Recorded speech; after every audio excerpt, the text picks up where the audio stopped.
എന്താണ് ഓരോ മനുഷ്യരും ഇങ്ങനായി മാറിയത് എന്നുള്ള കാര്യത്തിൽ യാതൊരു കൊടുത്തില്ല. ഞാനൊന്ന് കണ്ടുവെക്കങ്ങളെ, ചെറിയൊരു പൊടിക്കുഞ്ഞാണ്, ചോര കുഞ്ഞാണ്. ആ കുഞ്ഞിനാണ് ആ കുഞ്ഞിന്റെ അമ്മ ക്ലോസറ്റ് പോയിക്കാണ് കളഞ്ഞിട്ട് അങ്ങോട്ട് പോയത്. എങ്ങനെ സാധിക്കുന്നവർക്കൊക്കെ എന്തിനാണ് അല്ലെങ്കിൽ ഈ 10 മാസം കൊണ്ട് നടന്നിട്ട് മരണത്തിന് സമാനമായിട്ടുള്ള വേദനയൊക്കെ സഹിച്ചിട്ട് ആ കുട്ടിനെ പിന്നെ എന്തിനാണ് പുറത്തേക്ക് എടുത്തത്? ഇതുപോലെയുള്ള ഉപദ്രവം ആ കുട്ടിക്ക് ഉണ്ടാക്കി കൊടുക്കാൻ വേണ്ടിയിട്ടാണോ? ആ കുട്ടി ചെയ്ത തെറ്റെന്താണ്? ആ ഒരു കുട്ടി ഭൂമിയിലേക്ക് വന്നതാണോ ആ ഒരു കുട്ടി ഇവിടെ ചെയ്തിട്ടുള്ള ഒരു തെറ്റ്? എങ്ങനെ ഇവർക്ക് ഇതിനൊക്കെ കയ്യോർക്കുന്നത്? ഞാൻ ആലോചിക്കുന്നത് അതാണ്. ആ കുട്ടിനെ ഇങ്ങനെ എടുത്തിട്ട് ക്ലോസറ്റ് ഇട്ടിട്ട് അങ്ങനെ തിരിച്ചു പോകാൻ വേണ്ടിട്ടൊക്കെ ആ ഒരു വ്യക്തികൾക്കൊക്കെ അങ്ങനെ തോന്നിക്കണി എന്നുണ്ടെങ്കിൽ ഒരു കാര്യം ഇവിടെ പറഞ്ഞുതരാം, അവരൊന്നും മനുഷ്യരെ അല്ല.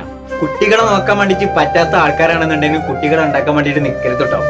ഇനിയിപ്പോ അതല്ല, നിങ്ങൾ അബദ്ധത്തിൽ നിങ്ങൾക്കൊരു കുട്ടികൾ ഉണ്ടായി പോയിന്ന് കുട്ടികൾ, ഇനിയിപ്പോ നിങ്ങൾക്ക് ആ കുട്ടികളെ വേണ്ട എന്നുണ്ടെങ്കിൽ ആ കുട്ടികളെ വെറുതെ ഇതിനെ കൊന്നു കളയുന്നത് എന്തിനാണ്? ഒരു കൈക്കുഞ്ഞ് കാണാനും കാൽക്കുഞ്ഞ് കാണാനും വേണ്ടിയിട്ട് വർഷങ്ങളായിട്ട് പ്രാർത്ഥനയിലും നേർച്ചകളും അതും ഇതും എല്ലാം നേർന്നിട്ട് കാത്തിരിക്കുന്ന സ്വപ്നം കാണുന്ന ഒരുപാട് രക്ഷിതാക്കന്മാർ ഇവിടെ ഉണ്ട്. അവർക്ക് ആർക്കെങ്കിലും കൊണ്ടുപോയി കൊടുക്കുകയാണ് എന്നുണ്ടെങ്കിൽ അവര് പൊന്നു പോലെ നോക്കി പോറ്റി വളർത്തി വലുതാക്കിയോളും അവരുടെ സ്വന്തം മക്കളെ പോലെ. ദയവ് ചെയ്ത് ഇതുപോലെയുള്ള ഉപദ്രവങ്ങള് ഒരു മനുഷ്യക്കുട്ടിനോട് ചെയ്യല്ലിട്ടോ.